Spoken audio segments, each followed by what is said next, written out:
Make it stick, the science of successful learning. सोचो, तुमने कल रात 4 घंटे पढ़ाई की, पूरा चैप्टर पढ़ा, इंपॉर्टेंट लाइंस हाईलाइट की, नोट्स दोबारा पढ़े, और आखिर में तुम्हें लगा अब तो ये सब याद हो गया।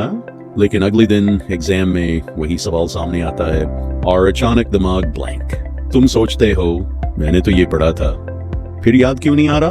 अगर तुम्हारे साथ ऐसा हुआ है तो शायद प्रॉब्लम तुम्हारी इंटेलिजेंस नहीं है, प्रॉब्लम हो सकती है तुम्हारा पढ़ने का तरीका। पीटर सी ब्राउन, हेनरी रोडिगर और मार्क मैकडैनियल की किताब मेक इट स्टिक इसी सवाल का जवाब खोजती है। हम वास्तव में किसी चीज को लंबे समय तक याद कैसे रखते हैं? और इस किताब की सबसे इंटरेस्टिंग बात यह है कि इफेक्टिव लर्निंग अक्सर वैसी नहीं दिखती जैसी हमें लगती है। जिस तरीके से पढ़ना आसान लगता है वही तरीका हमेशा सबसे अच्छा नहीं होता, और जो तरीका थोड़ा मुश्किल लगता है वही तुम्हारी मेमोरी को मजबूत कर सकता है। तो आज हम इस किताब के 6 सबसे पावरफुल लेसन समझेंगे, और आखिरी लेसन के बाद तुम्हारा पढ़ने का तरीका शायद हमेशा के लिए बदल जाए। Act the main ideas. Lesson 1, बार पढ़ना और सीखना एक चीज नहीं है। मान लो तुम्हारे सामने एक चैप्टर है, तुम उसे पहली बार पढ़ते हो, फिर दूसरी बार, फिर तीसरी बार। तीसरी बार पढ़ते हुए तुम्हें लगता है अब तो मुझे सब आता है, लेकिन यहाँ एक ट्रैप है। तुम्हारा दिमाग इंफॉर्मेशन को पहचान रहा है, जरूरी नहीं कि वह उसे बिना देखे याद भी कर पाए। इसे सिंपल एग्जांपल से समझो। अगर मैं तुम्हें 10 लोगों की फोटोज दिखाऊं और फिर वही फोटोज दोबारा दिखाऊं तो तुम कहोगे हाँ इसे मैंने देखा है। लेकिन अगर मैं फोटोज हटा दूं और पूछूं उस व्यक्ति के बारे में क्या याद है, तब असली टेस्ट शुरू होता है। यही डिफरेंस है रिकग्निशन और रिकॉल का। मेक इट स्टिक हमें पैसिव रीडिंग से एक्टिव रिमेंबरिंग की तरफ ले जा रही है। प्रैक्टिकल टेक अवे, अगली बार चैप्टर पढ़ने के बाद उसे तुरंत दोबारा मत पढ़ो, किताब बंद करो और खुद से पूछो मैंने अभी क्या सीखा।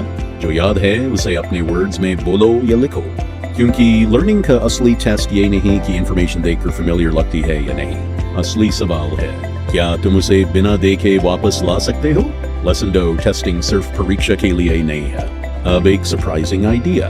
हम टेस्ट को आमतौर पर सोचते हैं टीचर हमें चेक कर रहा है, लेकिन लर्निंग के लिए टेस्टिंग का एक दूसरा काम भी है। ये तुम्हें इंफॉर्मेशन को मेमोरी से रिट्रीव करने के लिए मजबूर करता है। मान लो तुम होटल मैनेजमेंट पढ़ रहे हो, तुमने आज टाइप्स ऑफ होटल्स पढ़ा, पुराना तरीका। चैप्टर पढ़ा, नोट्स पढ़े, फिर नोट्स पढ़े, नया तरीका।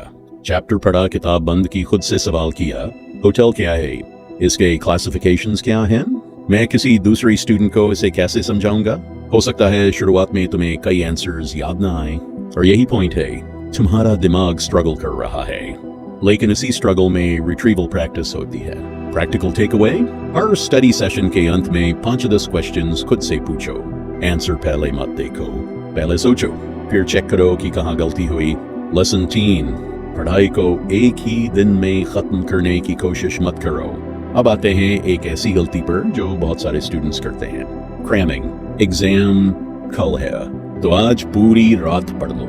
उस मोमेंट पर तुम्हें लगता है कि बहुत कुछ याद हो गया, लेकिन प्रॉब्लम यह है कि शॉर्ट टर्म परफॉर्मेंस और लॉन्ग टर्म लर्निंग अलग चीजें हैं। इसके बजाय किताब स्पेसिंग की इंपॉर्टेंस बताती है, मतलब लर्निंग को अलग अलग समय में स्प्रेड करना। उदाहरण के लिए मंडे को चैप्टर पढ़ा, ट्यूसडे को बिना देखे रिकॉल किया, कुछ दिन बाद फिर उस टॉपिक को टेस्ट किया, फिर अगली वीक दोबारा रिकॉल किया। यह तरीका उस स्टूडेंट के लिए मुश्किल लगेगा जो हर चीज एक ही सिटिंग में खत्म करना चाहता है, लेकिन यही डिफिकल्टी लर्निंग को ज्यादा ड्यूरेबल बनाने में मदद कर सकती है। प्रैक्टिकल टेक अवे, अगर तुम्हें कोई चीज लंबे समय तक याद रखनी है तो उसे सिर्फ एक बार बहुत ज्यादा मत पढ़ो, उसे अलग अलग दिनों में वापस याद करो। Learn, leave, recall, repeat. Lesson 4 topics को मिक्स करो। अब एक और इंटरेस्टिंग टेक्निक, इंटरलीविंग। मान लो तुम मैथ्स में एक ही टाइप के 30 क्वेश्चंस लगातार सॉल्व करते हो। पहले 5 आसान, फिर 10, फिर 20। तुम्हें लगता है मैं बहुत अच्छा कर रहा हूँ। क्यों? क्योंकि तुम्हें पहले से पता है कि अगला सवाल किस टाइप का है। लेकिन रियल एग्जाम में कोई लेबल नहीं होता। अब ये वाला फॉर्मूला लगाओ, तुम्हें खुद पहचानना पड़ता है कि प्रॉब्लम किस टाइप की है। इसलिए डिफरेंट बट रिलेटेड टॉपिक्स या प्रॉब्लम टाइप्स का मिक्स करना तुम्हें पहचानने और सही अप्रोच चुनने की प्रैक्टिस देता है। इसी तरह इंग्लिश सीखते समय सिर्फ ग्रामर के 50 क्वेश्चंस करने के बजाय ग्रामर, वोकैबुलरी, रीडिंग और स्पीकिंग को मिक्स किया जा सकता है। प्रैक्टिकल टेक अवे, हर दिन एक ही चीज को घंटों करने के बजाय रिलेटेड टॉपिक्स को इंटेलिजेंटली मिक्स करो। थोड़ा कंफ्यूजन आएगा, लेकिन वही कंफ्यूजन तुम्हें सोचने पर मजबूर करेगा। लेसन 5 अगर पढ़ाई मुश्किल लग रही है तो इसका मतलब हमेशा ये नहीं कि तुम कमजोर हो। अब इस किताब का शायद सबसे काउंटर इंट्यूटिव लेसन, हम अक्सर मानते हैं इजी लर्निंग गुड लर्निंग, लेकिन हमेशा ऐसा नहीं होता। अगर तुम कोई चैप्टर पढ़ रहे हो और हर लाइन तुरंत समझ आ रही है तो अच्छा लग रहा है, लेकिन अगर कुछ देर बाद तुमसे बिना नोट्स देके पूछा जाए और तुम आंसर नहीं दे पाओ तो वह आसान फीलिंग तुम्हें डिसीव कर सकती है। इसकी ऑपोजिट, अगर तुम खुद से आंसर निकालने की कोशिश करते हो, कुछ भूलते हो, गलती करते हो, फिर आंसर चेक करते हो, तो लर्निंग एक्सपीरियंस ज्यादा डिफिकल्ट महसूस हो सकता है। लेकिन किताब का मैसेज यही है कि कुछ प्रोडक्टिव डिफिकल्टीज लर्निंग को मजबूत बना सकती है।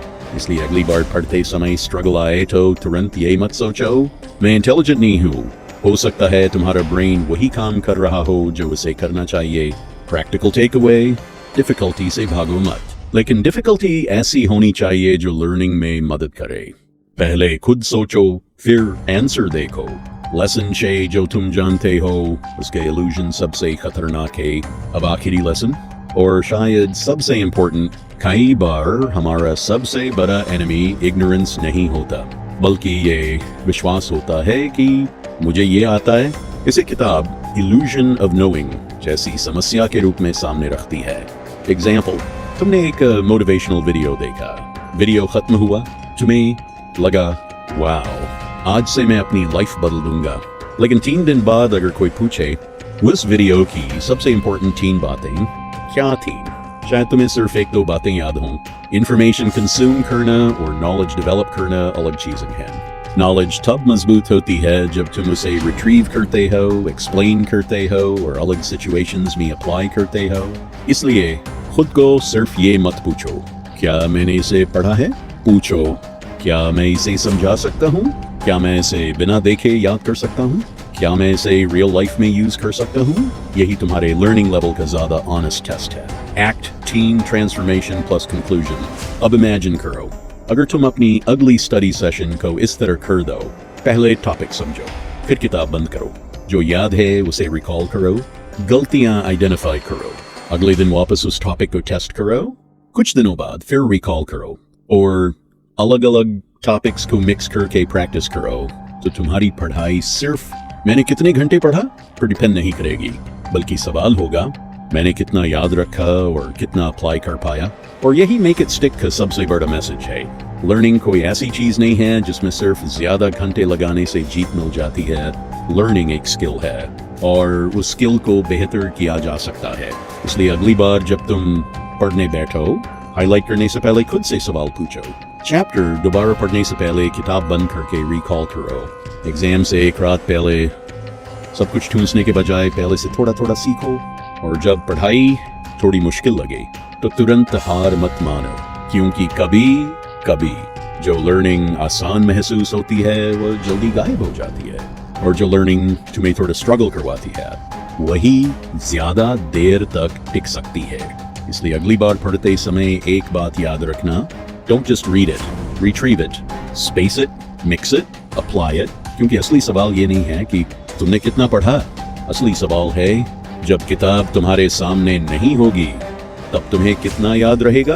अगर तुम्हें ऐसी किताबों के प्रैक्टिकल लेसन्स पसंद हैं तो इस वीडियो को लाइक करो और चैनल को सब्सक्राइब करो और कमेंट में बताओ अगली बार किस बुक की समरी चाहिए।